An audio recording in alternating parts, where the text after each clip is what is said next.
Muslims that are in this audience are probably more sensitive to that reality than non-Muslims are, of how that fear has grown over the years and how just the way we're perceived generally in society has changed. You may not have realized how that perception has changed if you're non-Muslim, but certainly as Muslims we have seen a very strong or very rapid exponential progression in how Muslims are perceived. I happen to travel quite a bit. It's slowed down now to once a month, but I practically traveled every weekend for the last 6 or 7 years. So I've had my share of airport adventures over the last 6 or 7 years, and my share of strange looks as I board planes and things like that. But I'd rather talk to you today about some very fundamental, basic things and present my thoughts in an organized fashion. So when we do get to the questions and answers, I hope to address some of my thoughts that you may like to get further clarification on. And essentially, I'd like to break up our understanding of Islam into a few things.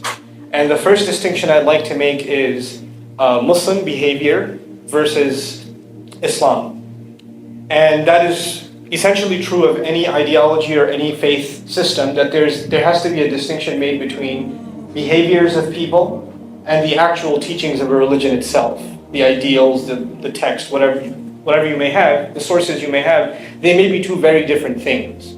And certainly that's the case in the Muslim world. The ideals that are presented in the Qur'an, the ideals that are presented in the body of literature that is called hadith, which essentially is a sacred explanation of the Qur'an, may very well be different from the practice you may find prevalent in the Muslim world. And that actually, for many aspects of Islam, happens to be the case today.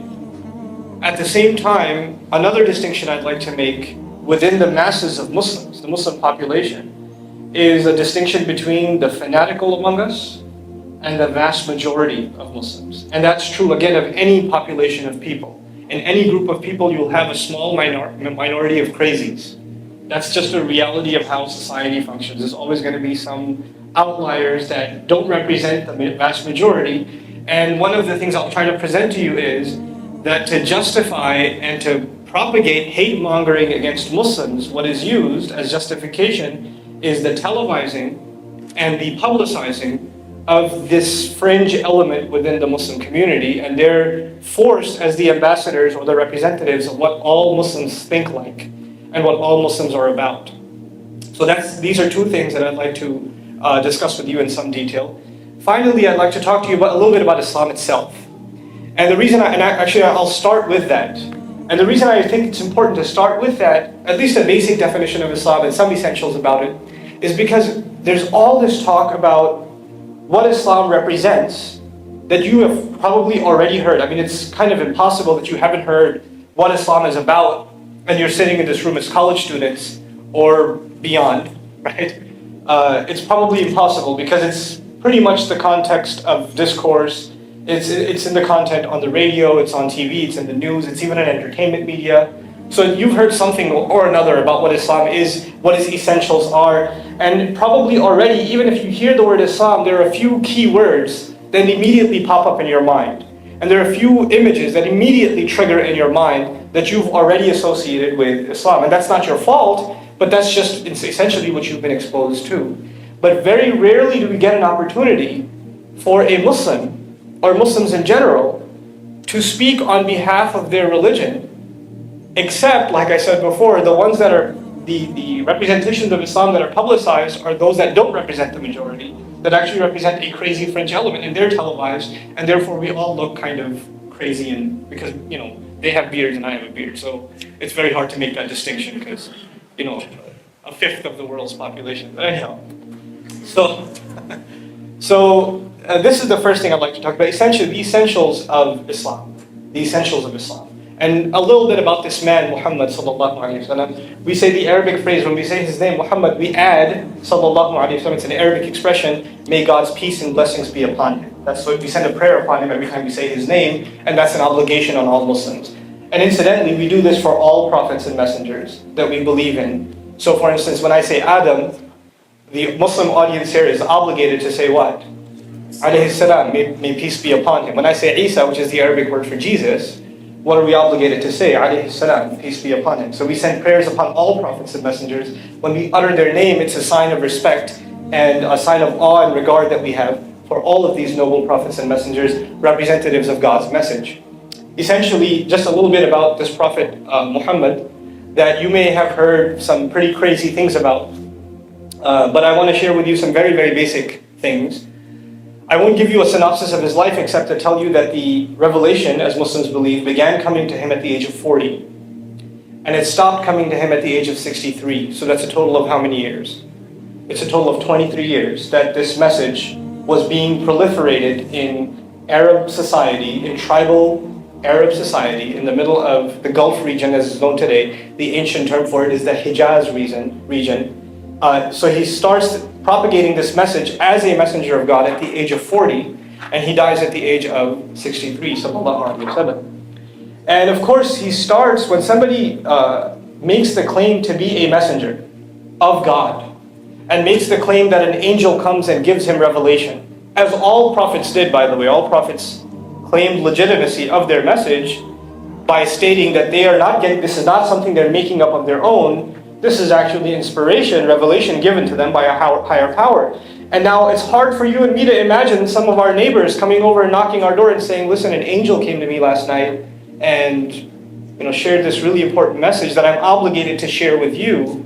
It's kind of hard for us to swallow. The first thought that would cross your mind would be, what did you have for dinner last night? Right? So it's not rational to think that an angel came to you and such and such. But I want you to just picture that scenario. A man at the age of 40, well respected in his community, a good businessman. People associate honesty and ethics with him. He's fairly well known. He's also known as one of the more intelligent, so historically when disputes occurred within the Arabs, one of the people that they would resort to say, this guy, not only is he intelligent, but he's also a neutral party, so we'll go to him. Whatever decision he says, we'll go with. So they would resort their manners to him because they saw him as one of the intelligent of their community. This man is now, all of a sudden, out of nowhere, claiming to be a messenger publicly. And he's claiming that revelation comes to him from a higher authority. And not only that, that's hard enough to believe, he's asking something more. He's asking people not only to believe that that's true, that once they believe, they have to understand that whatever he's saying, because it's not his own words, it's the words of God, it's the words of the highest authority, that they have to submit to those instructions without question. Because questioning those words will be the same as questioning God himself. That would be the idea of a messenger. That he's exactly that, a messenger. He's delivering a message. Now, as hard as it would be to believe, even harder you would have to argue it would be to submit your life to someone like that. To just say, I'm going to eat what you want me to eat, I'm going to sleep when you want me to sleep, I'm going to look at what you want me to look at, I will live my life the way you want me to live my life. And by the way, as soon as I believe you, it's only logical that the vast majority of the community, including my own family, what are they going to think about me? What's the first impression? If I accept this man's claim right now and say, I'm with you, that is a messenger.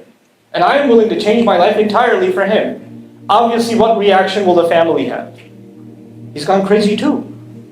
I mean, the other one, he was 40, he was so normal yesterday. What happened to him? All of a sudden, these crazy talk about angels and messengers and afterlife and, don't do evil and pray and be good to your neighbor. And I understand to be good to your neighbor part, but this whole messenger bit is a little too crazy, And then now my own son, my daughter, my neighbor, that one became Muslim too. That's crazy. It's spreading. This cult is growing. This is insane. And so this concern began in the community. This is a historical fact. And the first few things that were said about Muhammad were exactly this. He's insane. He's insane. Or he has some ulterior motive for which he is trying to capture the attention of the not so firm in intellect among us. He's trying to catch the let's just say the easily influenced among us, and he's taking them under his wing, etc. But you'll find something very interesting beyond, let's just keep the claim that he is a messenger aside. What else does he claim? What else is he talking about? Besides the fact that he's a messenger, sallallahu alaihi wasallam, what else is he proliferating to people? What does he have to say? I mean, if he's asking people to change their life, what is he asking them to do anyway? Well, the first thing he comes and claims is that there is a God, but not only that he is God, but he has a direct relationship with you. and that no one can come in between you and him. There can be no intermediary between you and him. You don't answer to anyone else who can answer on your behalf to him. You have to answer to him directly. You owe him a direct obligation. And the first phrases of the Qur'an, not in terms of sequence, but if you open up the Qur'an, you open up the first phrases of the Qur'an. I was actually just teaching this to my kids the other day. The first phrase is Alhamdulillah, which means praise and gratitude in its absolute form belong to God. Interestingly, I want to mention here, on a side note, I don't know if everybody here got a chance to see this video, but it was released a couple of days ago by ICNA TV, and there was a fundraiser being held for homeless people by a Muslim group in Los Angeles. They were doing a fundraiser for just the homeless in the area, and there was this huge protest outside, right? And they were saying all kinds of really hurtful things, but one of the things they said really struck me. They said, we worship God, not Allah. Somebody screamed that out really loud. We worship God, not Allah. And I was really struck by that, because my assumption, I don't know this for sure, but I'm guessing that was a Christian. I'm guessing. I don't know that. But if it was a Christian, and I don't know that it was, but if it was a Christian, I'd like to ask a very simple question. Or I'd like you to ponder about something very basic. You know, the Christian faith is an ancient faith. It's not a new religion. And it predates the advent of Muhammad sallallahu alaihi wasallam. It predates it by 6 centuries. So it's 6 centuries older than the Prophet himself sallallahu alaihi wasallam. And Christianity came to the Arab world centuries before Islam came to it. So Christian Arabs are some of the oldest Christians in history. They're some of the oldest Christians in history. And of course, the original Bible, which we don't have much of anymore, but the original Bible in Hebrew or Aramaic, as it's argued by different scholars, is the original. And of course, now we have it in European languages like Latin and German and even in English, etc. But one of the earliest renditions of the Bible, pre-Islamic renditions of the Bible, one of the earliest translations of the Bible is in Arabic. It's one of the oldest versions of the Bible. And guess what name for God is being used in the Arabic Bible? Allah. Allah. The word Allah is being used by Christians centuries before Muslims are using it for God. Centuries before Muslims are using it. So when somebody screams out, it is God, not Allah. The word God comes from the German origin, Gott. And it came into Christian tradition far later. So if you want to talk about a name that is original to Christian, or more original to Christian teaching, and of course the Hebrew term used, if you look at Hebrew sacred texts, it's Elohim. Elohim, which is closer in root origin to the Arabic word Allah. These are sister languages, right? Now what does the word Allah mean? The entity worthy of worship and obedience. That's what that means. That's what the word itself means. So, how far when we don't know these simple things, it's not some really crazy fact. It's a very famous word. So it's not hard to look up its origin or its history. But yet, we can utter these kinds of things without even giving them a second thought. But that was a tangent. I want to come back to the subject itself. Alhamdulillah. All praise, all gratitude belongs to God. In other words, you can have 2 kinds of idols. An idolatry, setting up an idol, setting up any kind of intermediary between yourself and God, worshipping, appreciating, thanking, praising anyone other than God would be considered a form of blasphemy, according to this messenger, and he claims this is exactly what all messengers taught. Have this direct connection with God. And he actually even claims that he's fulfilling the legacy of Abraham. That's what he claims as well. Alayhi salam. May peace be upon him, right? So now, there are 2 kinds of idols, he argued. That is argued, essentially. There are external idols, and there are internal idols.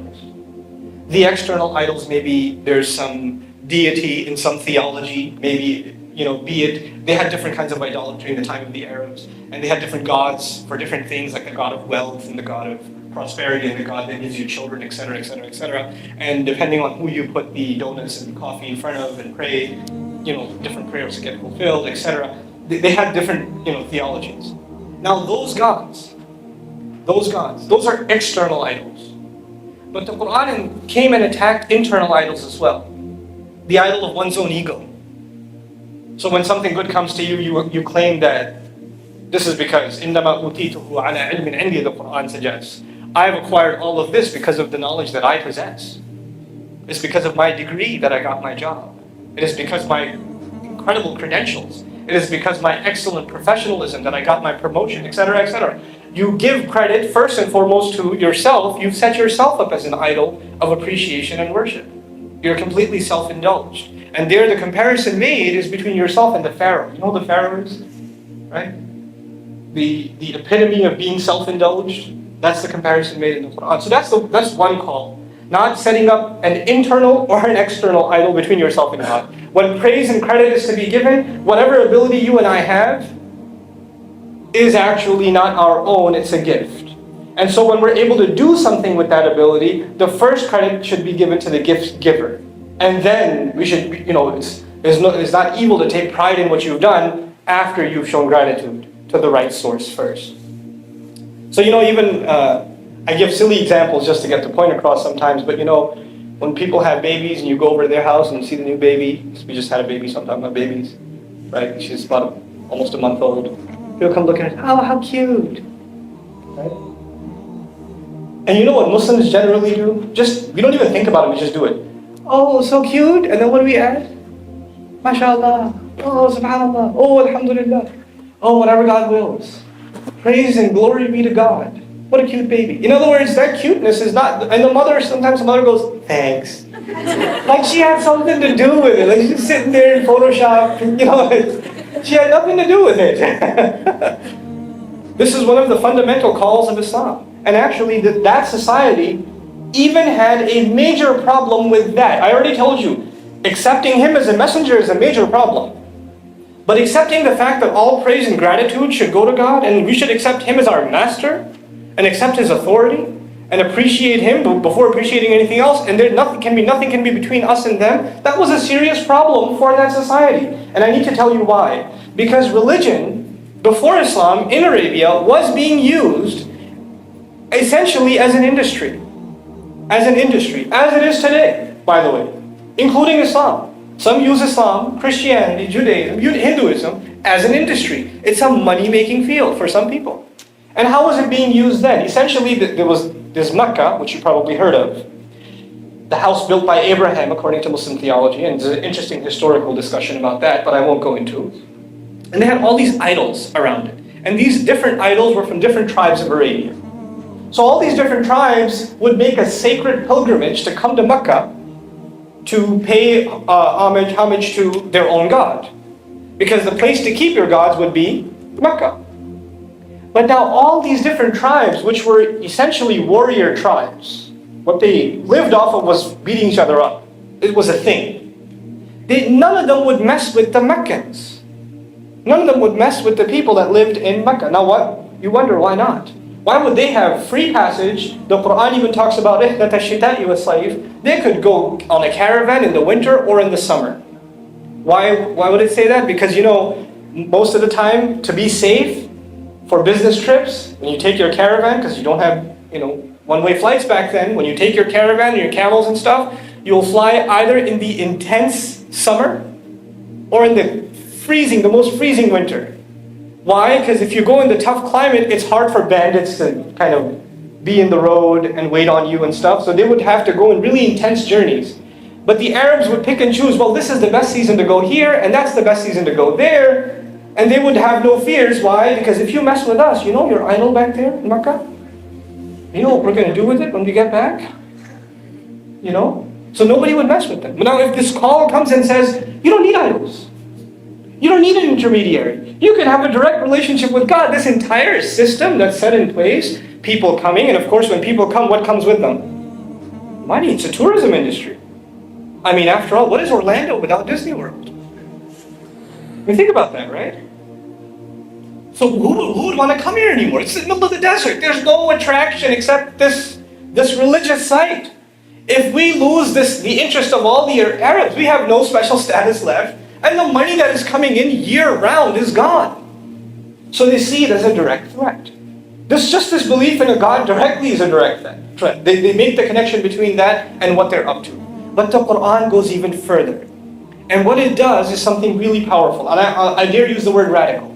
And this is the main point I want to share with you today. Though there's tons of stuff on my mind, I just want to get these 30 minutes to at least share something coherent with you. So this call is made. And one aspect of this call the Qur'an goes after this messenger, who is at this point being deemed crazy. And very few people are following him. And there's basically warnings going out, don't listen to him, he's insane, etc., etc. People are ridiculing him in the streets, etc. Part of the call that's given to him is to directly warn those that are the most powerful in that society about what they're doing.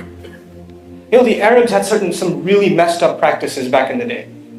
For instance, they thought that having a son is a sign of manhood, and having a daughter is a blemish on your manhood. It's like a shame that you had a daughter. So a lot of Arabs, when they would have, especially higher ups in society, if they would have a daughter, I think the Muslims here know what they would do. What would they do? They'd bury the baby girl alive. It was a practice by the elite of that society. It existed at that time.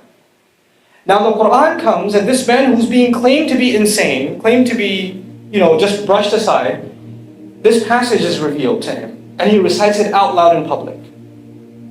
إِذَا الشَّمْسُ كُوِّرَتْ. It's a passage about the Day of Judgment, when the sun is wrapped up. وَإِذَا النُّجُومُ انْكَدَرَتْ. And when the stars start falling apart.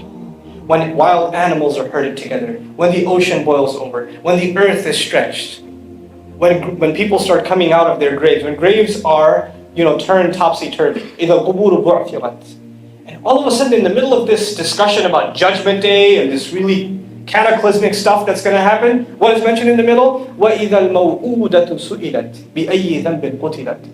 And on the day when the baby girl will be asked, what crime were you killed for?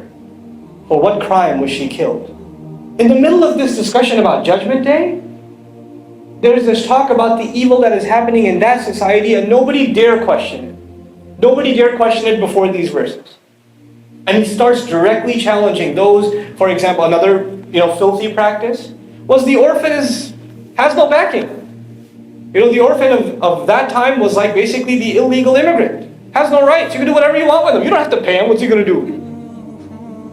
You want to stay in this country? Get to work. Maybe I'll give you some water. You can abuse the rights of those who don't have a certain status. And in tribal society, having parents, having tribe, having some backing, family backing, is your legal status. So in this tribal society, orphans were just pushed around. Orphans were like the worst kind of victim. The Qur'an comes and starts calling people out for pushing the orphans. فَذَلِكَ الَّذِي يَدُعُ الْيَتِيمَ. What kind of prayer does he make? These religious, the economic elite, they had to show people that they're also very religious, because that's what gave them their legitimacy, and then they could do whatever filthy practices they had. So the Qur'an talks about them praying to show off, and then they push the orphan around at the same time. What kind of prayer is this? Prayer is supposed to soften your heart, and this is what you do with an orphan? الَّذِينَ هُمْ يُرَاءُونَ وَيَمْنَعُونَ الْمَاعُونَ. They're so cheap, they don't even give a little bit in charity. That's what their reality is. Why is it that you find them talking to people about religion, their religion, and calling about their God, but you never hear them talk about the rights of the poor and the rights of the needy, because they themselves are the oppressors against the needy. The point I'm trying to make is one of the first and most offensive calls made by Muhammad sallallahu alaihi wasallam in his lifetime, that is recorded history, is that he called for social justice. And he didn't separate a belief in God with a call for justice. He combined these two things. It was as though if you believe in God, there is no other way but to do what God demands. And God is a just, merciful God, and so we have to have a just, merciful society here. What He has in the heavens should be here. That's what His call was. And that's what, shook the Arab world. And here's what I'm leaving you with my 30-minute with, even though I told you I'll talk about a lot of other stuff. But I won't. I'll leave you with this. How many years did I say the revelation came to him? And he made this call. 23 years. And I've given you some sort of a picture of what kind of society this was 23 years ago. Within 23 years, the economics, the politics, the sociology, the way women were treated, the way inheritance was delivered, the way baby girls were treated, the way children were treated, the relationship between husband and wife, the relationship between people of different races, because there was extreme forms of racism in Arab society at the time, the way different races were treated, all of it was completely transformed. I mean completely transformed. If you've ever seen a Muslim prayer, just to talk about racism for a moment, if you've ever seen a Muslim prayer is Muslim men standing in a row. Based on ethnicity, age, what's the standard? They're Muslim. They're standing in, is time up? Is that what you're okay. Okay. All right. I've done this enough times. So. Okay. So you'll go to any average mosque in the area, for example in Dallas. Dallas is less cosmopolitan. I come from New York City originally. And in New York, when you go into a mosque, a masjid, you'll find like 50 nations represented in every row. It's extremely diverse. Right? Even prayer represents that. Go to Hajj. Hajj is the pilgrimage every year. You might see some clip footage of it here and there, on CNN or whatever, right? People from all over the world, all walks of life, that are sharing the same faith and that are considered equals, just in regards to faith. These, in 23 years, this transformation takes place. It's not that people carry his message and give it strength and establish it in society way after he's gone. That's what happens with many philosophies, by the way. A philosophical idea is generated, it's presented to society. Society chews on it for a couple of years, maybe decades, maybe centuries, and eventually it becomes a reality in that society. This is almost an unprecedented historical incident, where the man presenting the ideals, the man presenting the claim, himself in his own lifetime within 2 decades has established a society based on those claims, based on those principles. And the sensitivity to justice these people had. What we read as Muslim children, what we read about the first generation of Muslims is incredible. I know I said this last thing. Let me share you a quick story with you. I promise I'll stop after that. Food's not even here. Oh, it's here. Eesh. That's a challenge. Okay. The aura hasn't reached you yet. Okay, so I'll share this really quick story with you. So one of the closest companions of the Prophet, very high up, very highly regarded in the community, he was living in Medina and he ended up in a dispute with a Jewish man. He was walking by and he saw the Jewish man hold a shield. Sword and shield back in the day. He looks at the shield and goes, "That's my shield. I've been looking for that for months." And the Jewish man goes, "No, this is my shield. What are you talking about?" So they get into it. And they go to the ruler, who's of course Muslim. They go to Umar bin Khattab, Umar. They go to him and they say, we need to go to take this trial before you. The ruler back in the day was also the judge. So they're at the Supreme Court at this point, and the Jewish man is standing there, and Ali is standing there, and of course, Umar knows which one really, really well at this point. He knows Ali. He doesn't know the Jewish man. He knows Ali, and they go way back. They fought in battle together. They've lived many years together. They've been by the side of the Prophet together. They're very close. And in the Arab world, one of the ways to give people a nickname is to call them by their son's name. "Oh, father of so-and-so." Okay? So for example, instead of calling him Ali, he calls him Ya Aba Hussein. Ya Aba Hassan. So what's the deal, father of Hassan? And that's a term of endearment. It's a term of endearment. So he, obviously, because he knows him, he used that term. And he tells him his story. He tells him what his perspective is. "This shield is mine. I lost it. This guy had it. Clearly it's mine." He makes his case. Now he goes to the Jewish guy. And he says, "So what's your story? What's your story?" And Ali stops him. He goes, "Wait, you called me by a nickname. Why'd you say to him, 'Hey, what's your story?' You should have called him by a nickname too. You're not just. I don't want this case. You win." Walks away. He walks away. They're sensitive to justice. This is what we're taught as children, about how sensitive you have to be to principles of justice. How sensitive you have to be. Because that is the backbone of this religion. What gave it its strength in the very beginning was these two things could never be separated. You couldn't be a strong believer in God and then not be just. Because you have to answer to Him. There's a day of justice coming. One of the words for judgment day in Arabic is Yawm al-Din. In the first surah, Yawm al-Din. Deen means when everybody gets exactly what they deserve.